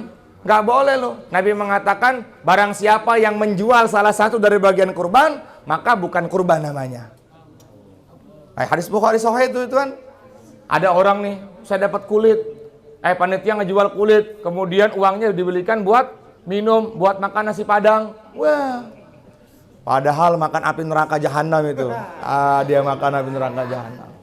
Ya itu tuh kalau udah Ramadan, mau Idul Fitri sama Idul Adha, wah udah nggak pernah selesai ini masalah ini. Nah, maka kita mudah-mudahan yang ngaji Pro semuanya Allah berikan kepahaman. Ya, teman-teman ngaji Pro usahakan yang jadi panitia yang kemarin-kemarin taubatin. Dapat dua misalnya nih, Pak Ustadz, Bang Alvin, ini jatahnya Bang Alvin. Tiba-tiba datang lagi sore, ini jatahnya panitia. Oh enggak, panitia nggak dapat jatah, kasih aja yang lain yang membutuhkannya lagi. Kalau korban sunnah wajib diberikan kepada siapapun. Ya, kalau korbannya wajib orang kafir nggak boleh dapat. Ya, kalau korbannya wajib orang kafir nggak boleh dapat. Kalau korban sunnah orang kafir boleh dapat tapi hukumnya makruh. Ada nih orang kafir nih, tetangga dia miskin juga nih, jangan dulu dikasih.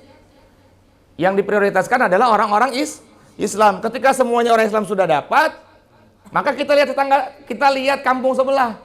Gimana orang Islam di kampung sebelah dapat nggak? Oh, dapat semuanya aman. Baru kasih orang kafir. Itu pun makruh hukumnya. Iya, makruh hukumnya. Tapi kalau misalnya kata Mas Ridho harus bilang kalau korban nanti, saya ini korban sapi, yang satu saya nazar, jadinya wajib. Maka orang kafir haram mendapatkan daging tersebut dan orang kaya makruh mendapatkannya. Tapi kalau korbannya korban sunnah, orang kafir nggak boleh, orang kaya silahkan makan daging. Insya Allah ya. Mudah-mudahan Allah berikan kepahaman kepada kita. Yang jelek-jelek dirubah. Ya insya Allah ya. Ada lagi nggak? Silakan. Gimana? Ini misalkan Taruh dulu, ini dulu. misalkan terkait tentang emas tadi.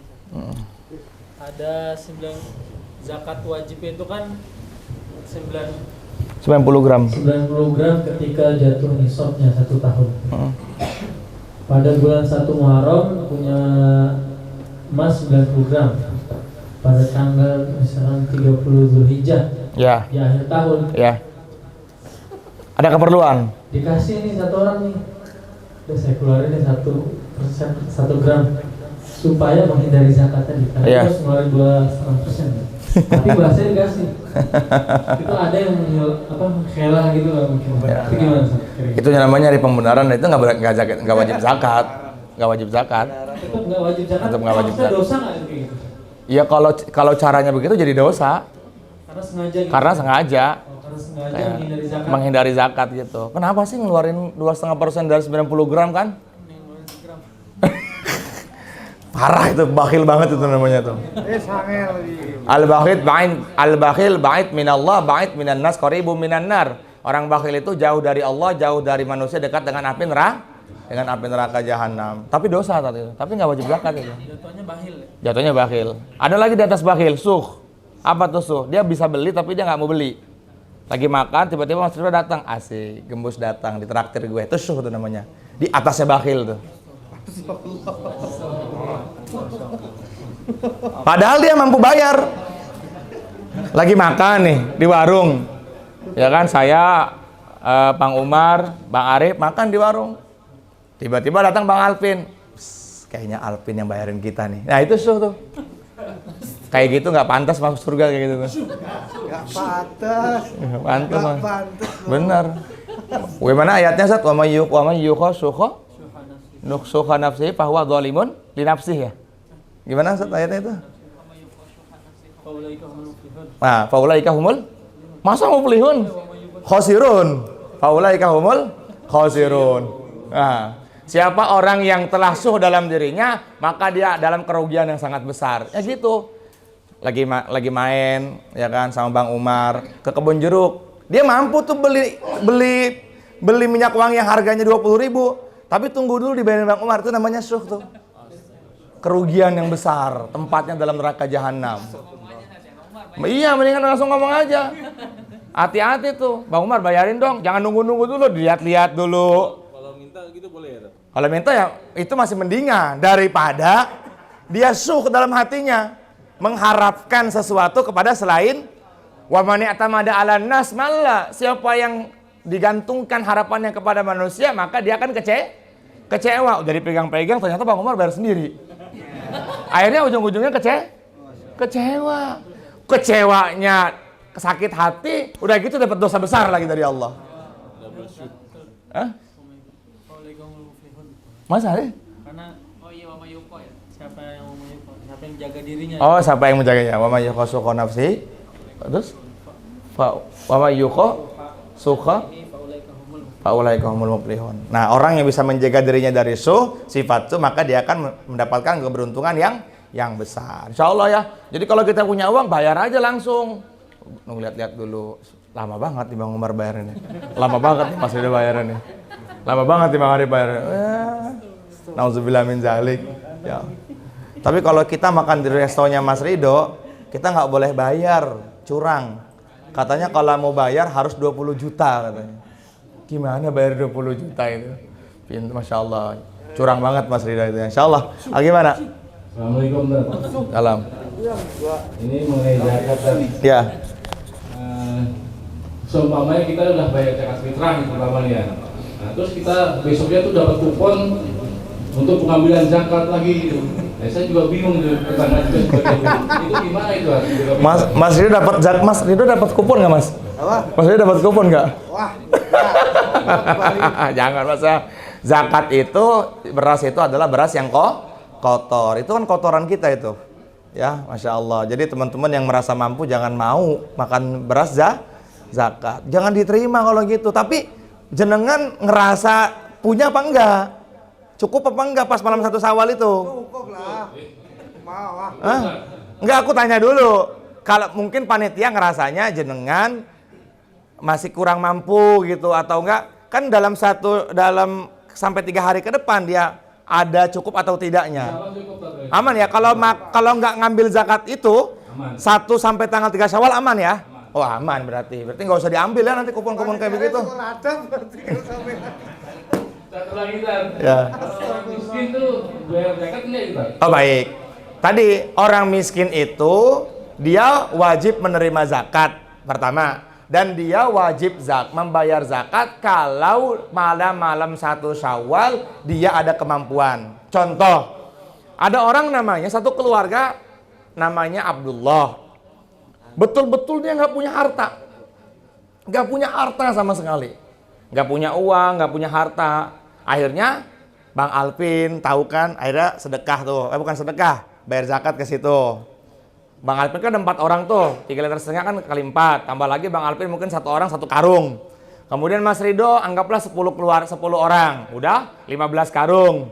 Kemudian Ustadz Gifari 2 orang, udah 17 karung. Nah, pada malam 1 Syawal ketika dia mendapatkan harta yang cukup untuk 3 hari ke depan, dia ngira saya udah dapat 17 karung nih, maka dia wajib zakat. Walaupun dia wajib sudah menerima zakat. Tapi ketika ada kemampuan di malam 1 Syawal ya, hitungannya di malam 1 Syawal dia ada kemampuan sampai 3 hari ke depan dia bisa makan, maka dia wajib mengeluarkan zakat. Paham? Misalkan langsung kita ke asnaf gitu. Boleh, itu sangat tepat. Tapi jelas nggak? Misalkan kita udah perhatiin banget nih. Oh nih benar-benar fakir, pendapatan sekian. Itu sangat tepat sekali. Timbang ke panitianya kan. Iya. Nah, kalau kita tahu begitu ya udah mendingan langsung ke sasaran aja. Nah, dari 8 golongan itu yang ada di sekeliling kita tuh kayaknya cuma 2. Ya. Ini jangan salah tangkap ya. Dari 8 golongan yang Allah sebutkan dalam Al-Qur'an itu, yang ada di sekeliling kita kayaknya cuma 2 untuk saat ini, yaitu fakir sama miskin. Untuk gorim, orang yang kelilit utang, kalau dia masih punya TV, dia belum gorim. Lihat dulu ke rumahnya, TV-nya masih ada nggak? TV kalau masih ada ya jangan dikasih, karena itu kan masih bisa dia jual. Betul-betul dia utang sampai nggak punya apa-apa kecuali rumah untuk tempat tinggalnya dia, baru kasih. Ini saya gorim nih, punya utang 500 juta nih, punya utang misalnya 10 miliar nih, tapi handphonenya masih pakai iPhone, motornya masih bagus, ya nggak gorim namanya kalau kayak gitu. Ya, jadi yang dikatakan gorim itu adalah ketika dia terlilit utang dan dia tidak punya apa-apa kecuali rumah atau tempat tinggal, bahkan kendaraan pun dia jual, baru gorim. Hari ini kita insya Allah nggak ada gorim ya, insya Allah ya. Ada lagi cukup insya Allah? Gimana? Banyak nih mas pertanyaan zakat nih, masya Allah. Mengenai zakat fitrah, Ya. Apa hukumnya pada saat kita zakat fitrah biasanya ada terjadi jabobul atau salaman dengan si ambil zakat itu. Persoalannya kalau pada suatu saat tertentu waktunya mepet kan, misalkan dia perjalanan mudik, gimana saat zakat fitrah? Ijab kabul mah nggak ada hukum. Kita dari rumah bawa terberas untuk zakat aja udah langsung terhitung zakat itu. Nawaitu an ukhrija zakatal fitri an nafsi lillahi ta'ala. Udah, kasih aja. Misalnya kita nggak bisa, dalam hati ada niat, ya udah saya mau bayar zakat fitrah. Jadi ijab kabul itu bukan termasuk bagian dari syarat atau rukun ya. Bukan termasuk bagian dari syarat atau rukun. Jadi tidak pakai ijab kabul pun masih aman. Mas Ridho, aku kasih beras nih, kan jenengan sebagai panitia, udah langsung. Kan biasanya kita kan supaya mungkin lebih terapa ya? Lebih ya formal kali ya, lebih terkoordinir, lebih jaga niat. Oh gitu ya. Ijab kabul mungkin lebih buat jaga niat atau. Padahal ketika kita bawa beras dari rumah ke masjid itu udah terhitung niat zakat niat mengeluarkan zakat fitrah. Udah, sekali lagi saya pesan bagi teman-teman di sini jangan sampai lupa mengeluarkan zakat fitrah. Bagi para pengusaha ketika punya uang simpanan yang lebih dari nominal harga emas 90 gram, maka wajib dikeluarkan zakatnya 2,5%. Ya insya Allah ya. Semoga Allah Subhanahu wa taala terima kita semuanya. Dan kalau seandainya masih ada yang belum paham tentang masalah zakat mal, nanti boleh konsultasi nanti insya Allah. Boleh WhatsApp, boleh telepon. Atau paling bagus lagi datang ke rumah saya. Kita Al-Fatihah dulu buat Mas Rido, mudah-mudahan Allah sehatkan, panjangkan umur. Buat kedua orang tuanya, juga Allah istiqomahkan dalam kebaikan. Kemudian yang kedua Al-Fatihah buat kita, mudah-mudahan sehat. Yang ketiga Al-Fatihah buat guru saya, mudah-mudahan juga disehatkan oleh Allah Subhanahu wa taala. Ala hadihinnya wa ala niyatul qabul khususan fi hadzal majlis ngaji plo. Barik lana warhamna wa fahlana wansurna wahdina. Al-Fatihah. A'udzubillahi minasyaitonir rajim. Bismillahirrahmanirrahim. Alhamdulillahirabbil alamin. Ar-Rahmanir Rahim. Maliki yaumiddin. Iyyaka na'budu wa iyyaka nasta'in. Ihdinas siratal mustaqim. Siratal ladzina an'amta 'alaihim ghairil maghdubi 'alaihim waladdallin. Amin. Al-Fatihah. A'udzubillahi minasyaitonir rajim. Bismillahirrahmanirrahim.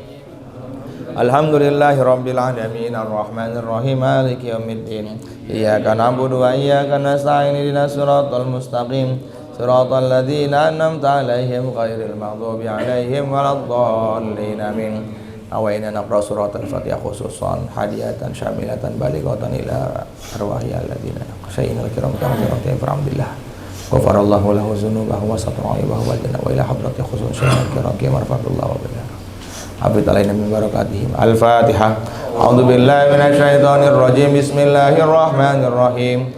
Alhamdulillahirabbil alamin. Ar-Rahmanir Rahim. Maliki yaumiddin. Iyyaka na'budu wa iyyaka nasta'in. Ihdinas siratal mustaqim. Siratal ladzina an'amta 'alaihim ghairil maghdubi 'alaihim waladdallin. Amin. Allahumma shalli wa sallim wa barik ala sayidina Muhammad wa ala ali sayyidina Muhammad kama shallaita ala sayidina Ibrahim wa ala ali sayyidina Ibrahim wa barik ala sayidina Muhammad wa ala ali sayyidina Muhammad kama barakta ala sayidina Ibrahim wa ala ali sayyidina Ibrahim fil alamin innaka Hamidum Majid. Hamdan syakirin, hamdan na'imin, hamdan yuwafi ni'amahu wa yukafi'u mazidah. Ya Rabbana lakal hamdu wa lakal syukru kama yanbaghi li jalali wajhikal karimi wa azimi sultanik. Allahumma lakal hamdu hatta tarda wa lakal hamdu idha radita wa lakal hamdu ba'da ridha. Allahumma lakal hamdu kulluhu wa lakal mulku kulluhu wa biyadikal khairu kulluhu wa ilaika arjul amru kulluhu sirruhu wa alaniyatuhu. Ighfir lana ma madha min dhunubina wa asimna fima baqiya min umurina warzuqna amalan tahiratan zakiyatan tarda biha anna wa tub alaina ya maulana innaka antat tawwabur rahim. Allahumma inna nas'aluka al-afiyah wa nas'aluka syukra 'alal afiyah wa nas'aluka tamamal afiyah wa nas'aluka dawamal afiyah wa nas'aluka syukra 'alal afiyah. Allahumma tawalla tarbiyatana, tawalla tazkiyatana, tawalla tahliyatana, tawalla ta'limana. Ya Allah Tuhan kami, ampunilah dosa kami ya Allah. Kami hamba yang banyak dosa ini ya Allah, pada malam hari yang berbahagia ini ya Allah, kami bersimpuh kepada Engkau ya Allah.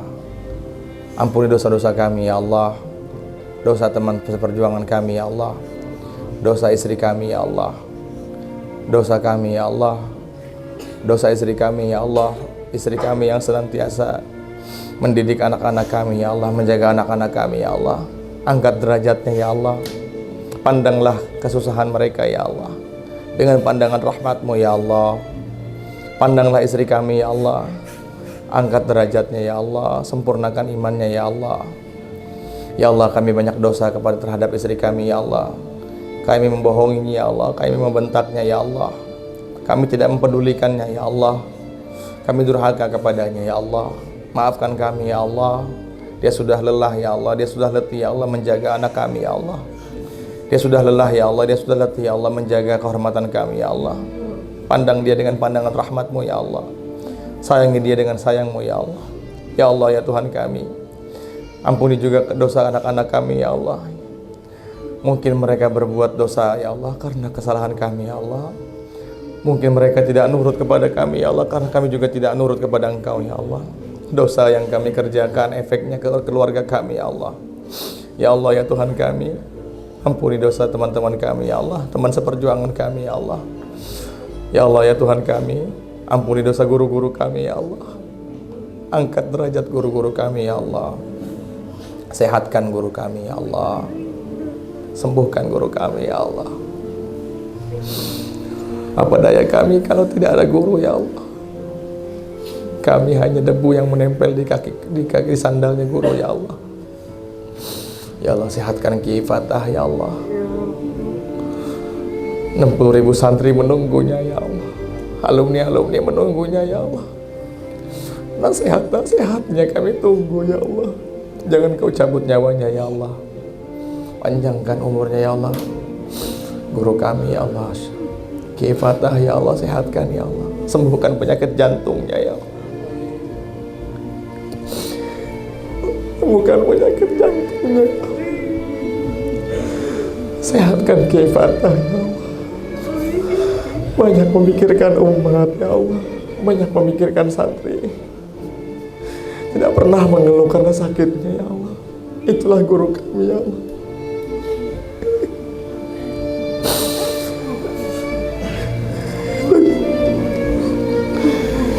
Angkat derajatnya ya Allah. Ya Allah, jadikan tetesan air mata yang mengalir dari mata kami, padamkan api neraka kami ya Allah. Ya Allah, kami gak pandai berdoa. Kami gak pandai berdoa ya Allah. Tapi harapan kami, apa yang Nabi meminta itu yang kami minta ya Allah. Apa yang Rasulmu tolak itu yang kami tolak. Harapan saya sebagai santrinya, sembuhkan guru saya ya Allah. Gak kuat rasanya kalau kehilangan beliau ya Allah. Sehatkan juga Kiai Ubaidillah Haror ya Allah, yang hari ini banyak keluar membenarkan akhlak umat, memberikan kebaikan-kebaikan kepada umat. Jangan kau cabut nyawanya. Sehatkan ya Allah, jaga dia, jaga beliau ya Allah, jaga beliau.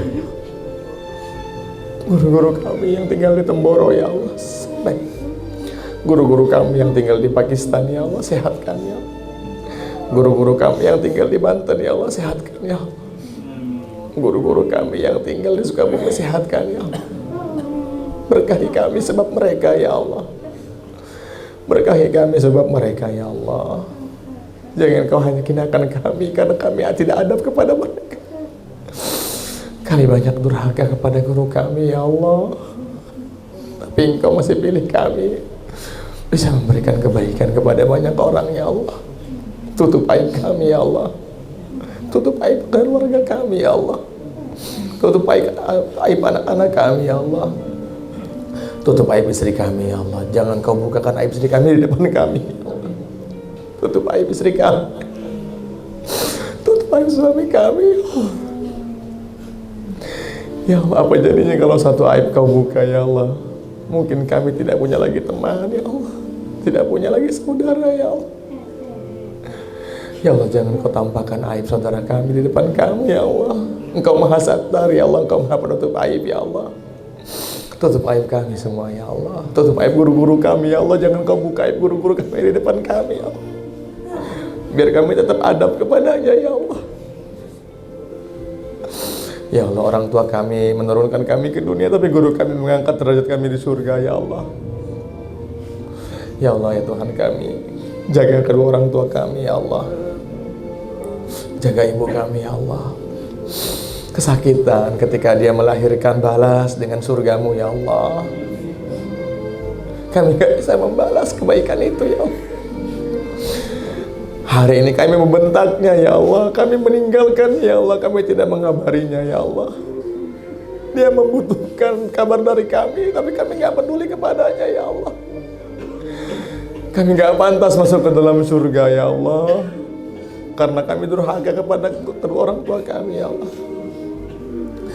Ya Allah, berapa banyak di antara kami yang membentak orang tua kami karena salah paham ya Allah. Mendiamkan ibu kami karena salah paham ya Allah.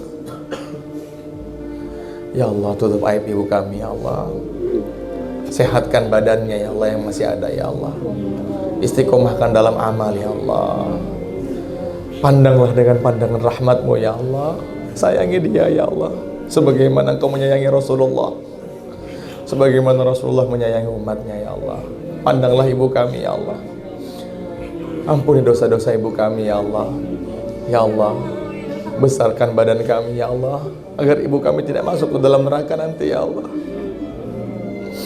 Ya Allah, tidak ada kebaikan yang bisa kami berikan kepadanya kecuali doa yang kami panjatkan kepada Engkau ya Allah. Ibu kami melahirkan kami, mendidik kami, mengajari kami bicara ya Allah. Tapi dengan pembicaraan kami bentak dia ya Allah. Dengan kaki yang diajarkan jalan kami menendangnya ya Allah. Kami meninggalkannya. Ya Allah, maafkan kami ya Allah.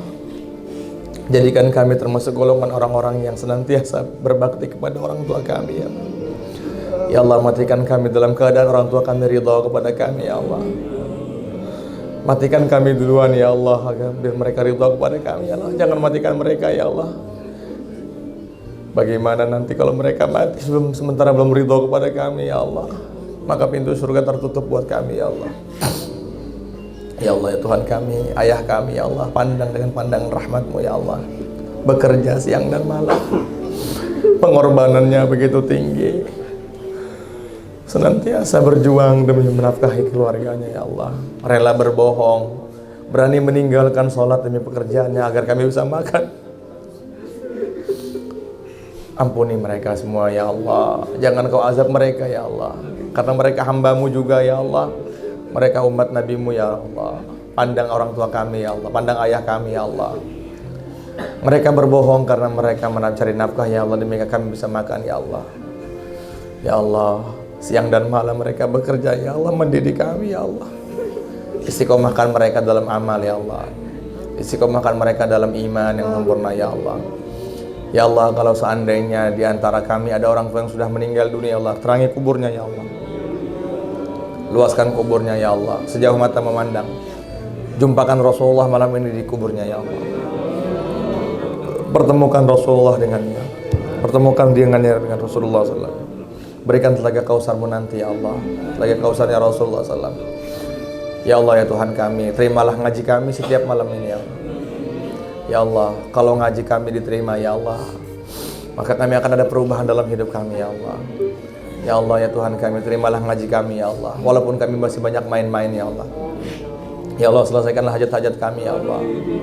Selesaikan hutang-hutang kami ya Allah. Selesaikan hajat teman-teman kami ya Allah. Selesaikan hajat saudara muslim kami ya Allah. Ya Allah, selesaikan hajat teman-teman kami ya Allah. Ya Allah, berikan sakinah dalam rumah tangga kami ya Allah, ketenangan dalam rumah tangga kami ya Allah. Ya Allah, berikan rahmat dalam rumah tangga kami ya Allah. Ya Allah, jadikanlah anak kami anak yang soleh sebagaimana solehnya Nabi Ibrahim ya Allah. Ya Allah, jadikanlah anak kami anak yang nurut ya Allah. Anak yang nurut ya Allah, anak yang soleh yang berbakti kepada kami ya Allah, dan berbakti kepada Engkau juga ya Allah. Rabbana dzalamna anfusana wa illam taghfir lana wa tarhamna lanakunanna minal khasirin. Rabbana atina fid dunya hasanah wa fil akhirati hasanah wa qina adzabannar. Wa sallallahu ala sayyidina Muhammad walhamdulillahi rabbil alamin. Salatullah salamullah ala taha rasulillah. Salatullah salamullah ala yasin habibillah. Tawassalna bi bismillah wa bil hadi rasulillah wa kulli mujahidin illa bi ahlil bad. Baca Yasin bisa, semua baca Yasin ya? Baca Yasin bisa ya? Saya minta ya satu Yasin buat guru saya ya, insyaallah ya.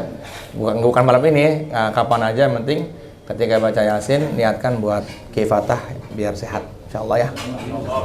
Ya, karena saya bisa begini karena beliau gitu ya. Kalau nggak ada beliau ya nggak bisa seperti ini, insyaallah ya.